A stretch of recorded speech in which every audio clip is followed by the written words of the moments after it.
자, 10학년 친구들, 드디어 온라인 계약이 됐습니다. 그리고 오늘 결정 난 게 9월 11일까지 온라인 계약을 할 것 같은데, 온라인 수업을 그대로 진행할 것 같은데, 상황이 상황인 만큼 좀 불편하더라도 또 지루하더라도 여러분이 각자의 자리에서 잘 지키면서 수업했으면 좋겠습니다.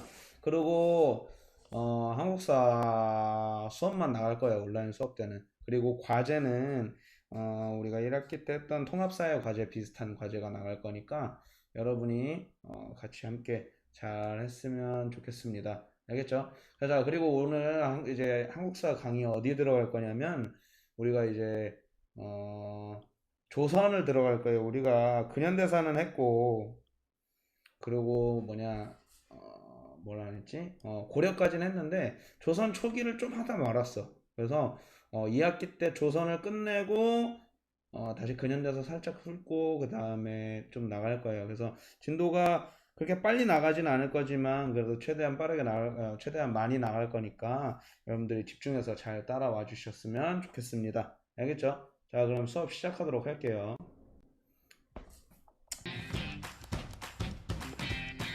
자, 10학년 한국사 강의 시작하도록 하겠습니다. 자, 선생님이 이렇게 만든 건 아니고 어디서 가져왔는데 한국어 수업을 들으시겠습니까? 정식은 없습니다. 그냥 들으시면 돼요. 알겠죠? 자, 그럼 이제 수업 시작하기 전에 앞서서 이렇게 만든 것들 하는데 목차 보도록 할게요.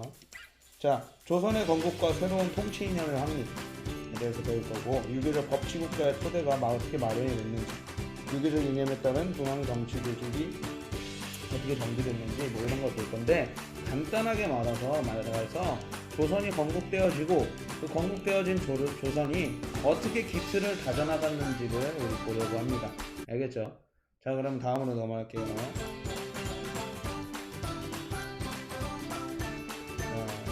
첫 번째,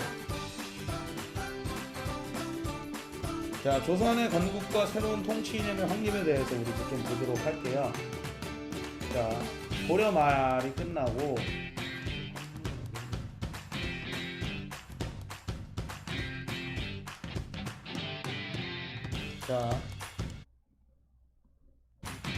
자, 고려말 사회의 모순 전문세조 우리 기억나죠? 몽고 친원파 쪽 친원파가 저기 국민한테 숙청을 당하고 난 이후에도 전문세족이 계속 남아있었어요. 그래서 고려 말기에 신진사대부가 등장을 했잖아. 그치? 신진사대부가. 그치? 그래서 어쨌든 신진사대부가 등장하게 된 배경이 이런 거예요. 권문세조 횡포와 홍건적 내부의 침입이 나오면서 고려 말이 완전 혼란에 빠지게 됩니다. 그런 상황 속에서 이 신진사대부 우리가 예전에 배웠었어요. 정도전 그 다음에 신흥무인 이성계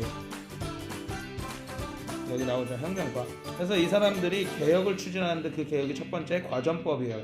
이거는 조선의 땅 과전법이고, 그러면서 이 사람들이 역성혁명이 뭐냐면 성이 바뀌었다는 거예요. 원래 성은 왕씨에서 누구로 바뀌어? 이씨로 바뀌면서 조선이 건국되었다 라는 정도만 우리가 좀 기억을 하고 있으시면 됩니다. 알겠죠? 자, 이렇게 조선이 건국이 되었어요. 그러니까 고려 말의 혼란스러운 상황에서 신흥무인 세력의 이성계와 신진사대부의 정도전이 힘을 합쳐서 과전법을 실시하고 여러가지 개혁을 단행하면서 결국에 마지막에 조선이라는 나라를 세웠다까지 볼 수 있습니다. 그런 조선이라는 나라를 세우면서 조선에서 가장 중요시 여겼던 게 뭐냐면 바로 유교예요. 유교에서 가장 중요시 여기는 건 춤과 또 그리고 백성과 임금, 신하 모두 다 덕을 추구하고 공부해서 성인 군자가 되도록 하는 게 목적이야. 그러니까 나라 자체가 굉장히 도덕적인 나라가 되어야 된다는 거예요.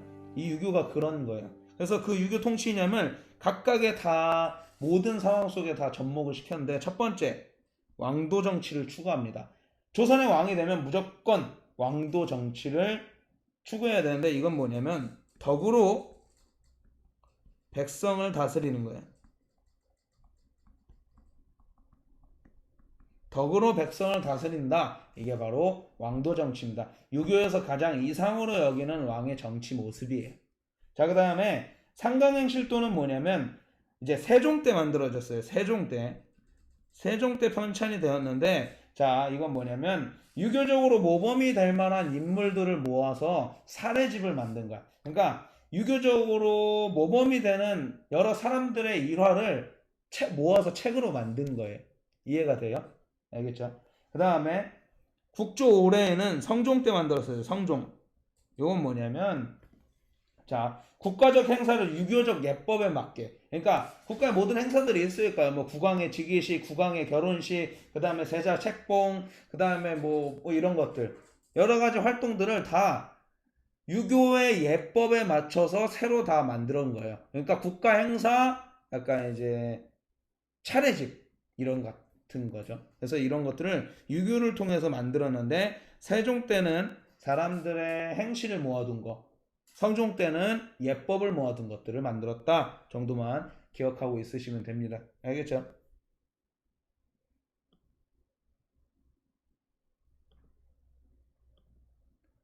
자, 그 다음 넘어갈게요.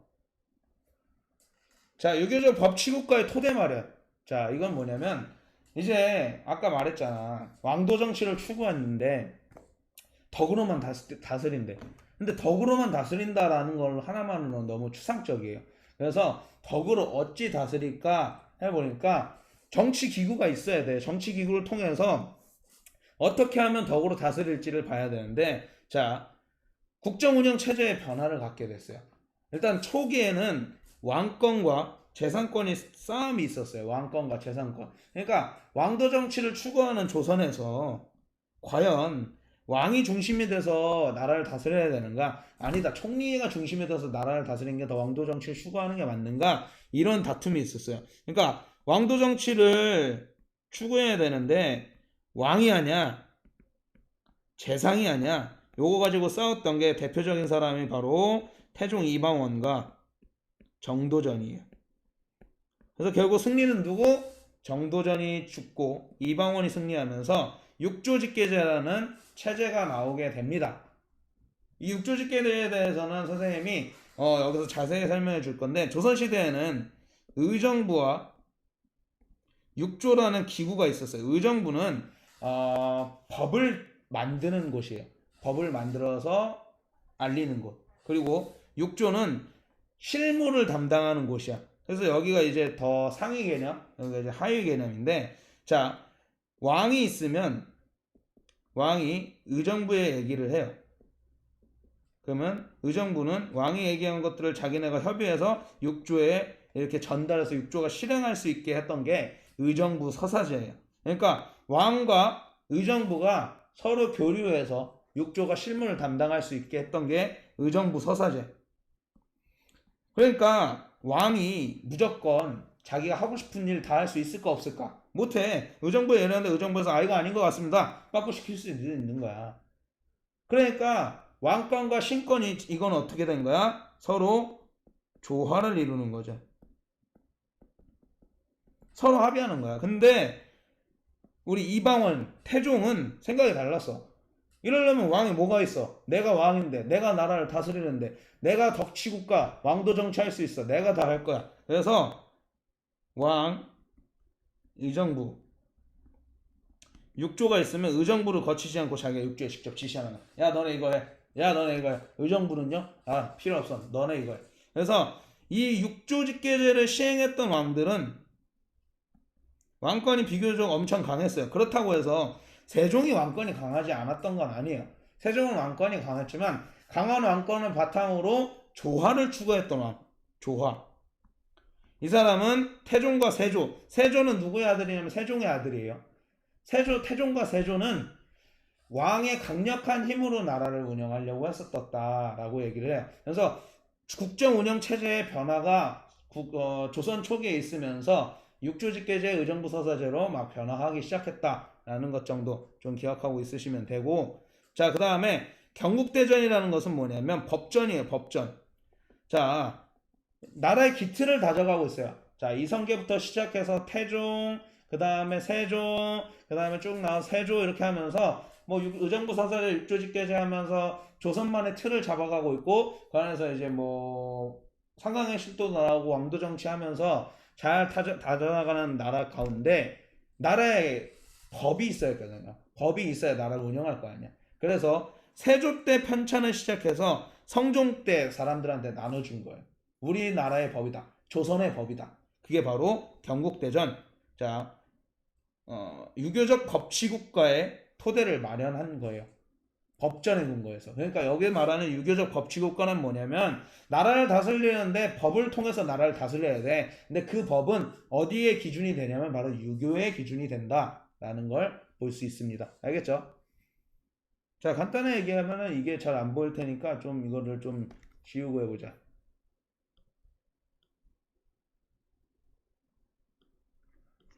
자, 이거예요. 자, 각 왕들의 업적을 좀 봐야 돼. 그러니까 유교적 법치국가로 발전돼 가는 과정 가운데 이런 왕들이 등장을 해서 조선의 기틀이 다져져 갔던 겁니다. 자, 태조는 조선을 건국했죠. 그리고 여기 나오는 정도전은 재상 중심의 정치 체제를 운영을 했어요. 하지만 태종이 정도전을 죽이고 왕권을 하면서 육조직계제, 그 다음에 호패법을 실시하면서 왕권을 강화했어요. 왕권을. 그런 강화된 왕권 가운데 그의 아들인 세종은 왕권과 신권의 조화를 위해 의정부 서서제를 실시를 하고 집현전을 설치하며 뭐 아무튼 세종의 업적은 너무나도 많아. 여기서는 뭐 그거 얘기하면 하루 종일 걸려요. 그러니까 안 돼요. 그냥 이 정도만 기억하고 있으세요. 알겠죠? 뭐 글씨도 만들고 영토 확장도 하고 아무튼 아버지 할아버지가 대단한 분이셔서 그런지 몰라도 세종은 정말 대단했던 왕이었어요. 하지만 자기 그 아버지 태종이 만들어졌던 그 강한 왕권을 휘두르기보다는 그 왕권을 바탕으로 신하들과 조화롭게 나라를 아주 태평성대로 잘 운영했었죠. 자, 그러다가 세종의 아들인 세조가 왕이 되는데 세조가 왕이 되는 과정에는 문제가 있었어요. 세조는 세종의 둘째 아들이야. 둘째 아들. 그러다 보니까 왕이 될 수가 없었어. 근데 세조는 옛날부터 왕이 될 욕심이 있었고 그래서 원래 왕이 누구였냐면 세종의 첫째 아들인 문종이 있었고 문종이 금방 죽자마자 문종의 아들인 단종이 왕이 됐단 말이야. 그럼 문종의 아들이면 세조한테는 조카야. 근데 이 세조가 조카를 몰아내고 왕이 돼버려. 자, 그럼 보자. 조카를 몰아내고 왕이 됐네. 원래 왕이 됐던 애가 왕이 돼야 되는데 단종은 원래 왕이 될 애였어. 근데 왕이 될 애를 몰아내고 왕이 되지 못하는 세조가 왕이 되니까 그 기반이 어쩌겠어. 기반이 굉장히 약하니까 왕권 강화를 위해 육조직계제를 실시했던 거야. 왜냐면 찬탈이잖아. 왕을 뺏었잖아. 그러니까 의정부나 다른 신하들이 세조를 좋게 볼 리가 없단 말이야. 떠드는 거야. 넌 유교적으로 맞지 않는 왕이야. 네가 이래놓고 무슨 얘기를 해. 이런 얘기 듣고 싶지 않으니까 의정부를 거치지 않고 육조직계제로 바로 시행을 합니다. 어쨌든 그런 세조의 이제 아들 중에 성종이 있어요. 성종. 그래서 이 성종 때 돼서 드디어 통칭체제가 완성이 된 거예요. 그래서 완성의 결과물로 경국대전이 반포됐던 겁니다. 알겠죠? 잘 따라오고 있는지 모르겠네. 잘 따라오고 있어야 돼요. 자, 그 다음에 다음 볼게요. 다음. 자, 그러면서 국정을 어떻게 운영했냐. 정치기구는 이렇게 나뉘어져 있어요. 자, 이거 되게 중요한 부분이에요. 여기 진짜 항상 외우기도 힘들어하고 꼭 잘 배워야 되는 부분인데 일단 가장 기억해야 되는 건 의정부, 그 다음에 3사를 기억해야 돼요. 여러분. 알겠죠? 자, 국왕이야 의정부 재상 합의기구예요. 그러니까 삼정승, 영의정, 좌의정, 우의정이 모여서 왕이 내린 지시, 그 다음에 각각의 현안들을 왕과 함께 토의하고 이렇게 해서 합의 내서 육조에 내려보내는 거예요. 알겠죠? 그 다음에 3사는 언론기구예요. 언론이 뭐냐면 이제 왕권을 견제하고 관리들을 감찰하는 뭐 그런 내용들이야. 알겠죠? 자, 봅시다. 육조는 내가 뭐라고 해서 실무를 담당한다 그랬고 그 다음에 의정부는 정책 합의를 하는 곳이에요. 자, 보자. 자, 조선시대 국정운영의 특징은 권력이 독점되는 것과 부정을 방지하기고 왕권과 신권의 조화를 추구했어. 그러다 보니까 이 3사 같은 경우에는 자, 왕권도 견제하지만 관리들도 감찰을 해요. 알겠죠? 그 다음에 법을 집행하지만 실무를 담당하는 애들이 다 따로 있어요. 약간 권력이 한 곳에 모여 있는 게 아니라 정말 이 제도만 보면 잘 분할돼 있어요. 알겠죠? 하지만 주요 정책 결정은 의정부와 육조의 고위 관리가 참여한 회의에서 결정이 됩니다. 가장 중요한 거 경연이 중요해요. 경연. 이 경연은 뭐냐면 자 여기 보면은 홍문관에서 학술과 경연을 담당한다는 건데 경연은 왕을 가르치는 거예요. 왕을 왜 가르쳐 갑자기? 갑자기 왕을 왜 가르쳐? 내가 왕인데. 자 무슨 말이냐면 왕도 항상 배워야지만 유교적인 성인 군자로서 나아갈 수 있는 거야. 그리고 신하들과 함께 공부함으로써 백성들을 다스리고 가르치기 위해선 공부가 필요한 거야. 그래서 조선시대 왕은 공부를 정말 많이 해. 아침에도 해, 점심에도 해, 저녁에도 해, 밤에도 해, 새벽에도 해. 하루 종일 공부하고 일하고 공부하고 일하고. 여러분이 생각하는 그런 편한 왕이 아니었어요. 알겠죠? 그 다음에 언론활동 활성화. 여기 언론활동이 나오는 게 바로 이거예요. 자, 국왕의 정치 비판, 간쟁, 동박, 서경. 요거는 선생님이 고려시대 때 썼어요. 고려시대 때. 알겠죠? 자, 그 다음에 사헌부가 관리의 비리 감찰을 합니다. 그리고 사관원은 국왕의 정치를 비판하고 대표적으로 국왕의 정치를 비판하는 게 간쟁과 봉박이에요. 자, 간쟁은 왕한테 얘기하는 거야. 쓴소리 하는 거야. 아, 왕 그거 아니다. 잘못하고 있다. 봉박은 왕이 이제 이거 일하라고 이렇게 보내. 그럼 그거를 반대 보내는 거야, 왕한테. 이런 역할들을 요 3사에서 하고 있었다 정도 기억하고 있으시면 됩니다. 알겠죠? 그래서 기억해야 될 건 의정부는 합의기구였다. 정책을 합의하는 곳. 6조는 실무 담당. 그리고 가장 중요한 거 3사는 언론기관이었다. 언론기관. 홍문관, 사헌부, 사관원. 여기서 홍문관은 언제 생기냐? 성종 때 생겨요. 성종 때. 알겠죠? 홍문관은 성종 때 생겨요. 자, 잠깐 쉬는 타임. 자, 그러면 우리가 지금 조선이 건국되고 조선의 각 왕의 업적들 보면서 조선의 정치기구가 어떻게 정착되었는지 우리 봤습니다. 이제 볼 거 두 개밖에 안 남았어요. 뭐뭐 남아있냐면 자, 지방행정구역이랑 관리를 어떻게 뽑았는지. 자, 고려시대랑 똑같아요. 우리 고려시대를 생각해보면은 자, 태조 왕건, 광종, 그 다음 성종 얘기하면서 왕건 때 호족 통치하고 왕건 때 호족을 통치하고 그다음에 광종 때 왕권을 강화하고 성종 때 지방행정 조직을 통치했잖아. 그거와 비슷한 순으로 가고 있는 거예요. 알겠죠? 하지만 고려 때와는 다르게 유교적 틀에 맞춰서 가고 있다 정도 기억하고 있으시면 됩니다. 지금 벌써 한 절반 이상을 했네요. 근데 이거 더 해야 돼.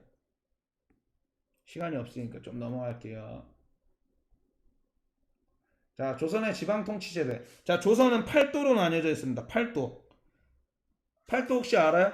이따 지도 보여줄 테니까. 일단 8도로 나뉘어져 있고, 각 8도의 장은 관찰사예요. 관찰사. 지금의 도지사 같은 개념. 알겠죠? 경기도지사 누군지 혹시 알아요? 이재명 씨. 그런 경기도지사와 같은 8도에 8도, 한 도를 관찰할 수 있는 관찰사를 파견해요. 그리고 그 밑에는 9년이 있어요. 9년. 이게 지금의 시야, 시. 알겠죠? 시. 그럼 시의 대장은 누구냐? 바로 수령이에요. 수령. 사도, 사도. 자, 그래서 관찰사는 수령을 지휘 감독하고 수령은 행정사법 군사권을 행사해. 이게 무슨 말이냐? 왕의 대리인 같은 거야. 왕이 조선을 전체를 통치하지만 조선 사람, 조선 팔도 전국 곳곳에서 일어나는 일을 다 할 수 있어 없어? 다 처리 못해. 그러니까 왕의 대리인들을 보내서 그 대리인들이 대신 관리를 하고 그 대리인들을 감시하고 그 대리인들을 독려하는 사람이 관찰사인 거야. 알겠죠? 자, 근데 여기서 보자. 고려시대 때는 수령이 전국에 파견되지 않았어. 전국에 파견되지 않았단 말이야. 그래서 지방관, 이땐 고려 땐 지방관이라고 얘기하죠. 지방관이 파견된 곳과 파견되지 않은 곳이 있었어. 뭐가 더 많았을까? 고려 때는 파견되지 않은 곳이 훨씬 더 많았어요. 그러다 보니까 수령이 없는 곳이 많았다고, 고려 때는. 그러면 고려 때 수령이 없는 곳은 누가 대빵이었냐면 향리가 대빵이었어요. 향리가. 근데 조선시대는 전국에 파견이 됐단 말이에요. 전국에. 그러다 보니까 원래 향리가 어떻게 된 거야? 이제 모든 군에 수령을 파견하게 되면서 수령을 보좌하는 행정의 실무 담당으로 하락되었던 거예요. 그리고 또 하나 여기 독특한 게 있는데 이게 뭐냐면 이게 유교적 질서예요. 유교적 질서. 자, 유향소라는 것을 설치해서 향초는 유교적 사상의 조선 국가에서 가장 하위 단체예요. 알겠죠? 향촌사회끼리 묶여가지고 여기서 유교적인 덕목을 실천하고 백성들끼리 하나의 공동체를 유지해가는 것. 근데 이 향촌 자치기구에서 유향소라는 걸 만들어서 수령을 도와주기도 하고 견제하기도 하며 향리를 감시해요. 그리고 풍속교화의 기능을 한다는 건 뭐냐면 유교를 실천한다라는 거야. 그러니까 여기까지는 국가에서 관리하는 곳이야. 근데 유향소는 유교적인 기능을 하기 위해서 자체적으로 만들어진 보조기구 정도로 생각을 하면 되겠습니다. 알겠죠? 자, 팔도는 이렇게 생겼어요. 함경도, 평안도, 황해도, 강원도, 경기도, 충청도, 전라도, 경상도. 자, 화성은 여기 중에 어디에 있을까요? 그건 여러분이 알아보시기 바랍니다. 자, 이제 마지막. 아, 이것도 봐야 되는데. 볼 수 있을까 모르겠다.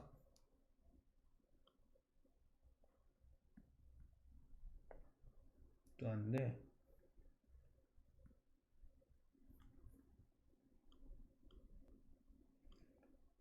아니, 자동이 아니라 잠깐만 좀만 지우자. 자, 보자. 이렇게 보시면 돼요. 자, 고려와 조선의 지방행정 차이가 있고요. 그 다음에 조선의 지방행정 조직이 어떻게 이루어지고 있던 건지 우리 볼 수 있습니다.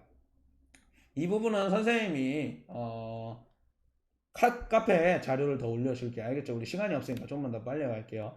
자, 관리선발제도. 조선도 똑같이 과거제도 봅니다. 과거. 아유, 이게 갑자기 등장. 조선도 똑같이 과거제도 봅니다. 과거. 자, 과거는 언제 실시했지?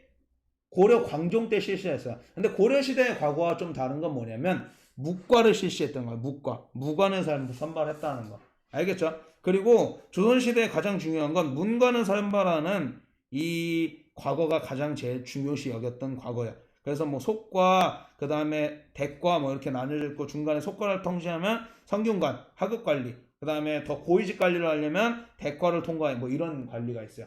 그래서 거의 조선의 모든 유생들은 이 과거를 보고 싶어 했죠. 그 외에 그럼 이 과거 내용을 보는 게 뭐냐면 유교 경전이야. 유교 경전을 가지고 실생활에서 어떻게 적용할 것인가, 현실의 정치 문제를 어떻게 해결할 것인가 이런 거 물어보는 게 과거예요.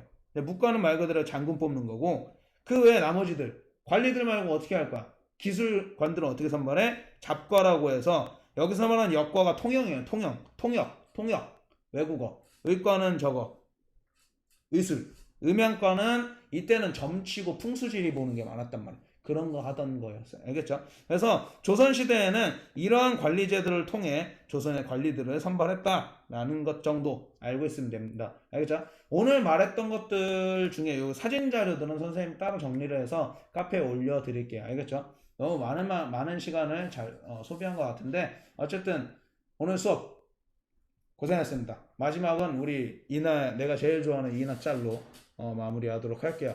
자, 오늘 자기평가서 작성해서 올려주시는 것까지 강의의 마무리입니다. 자, 고생하셨습니다.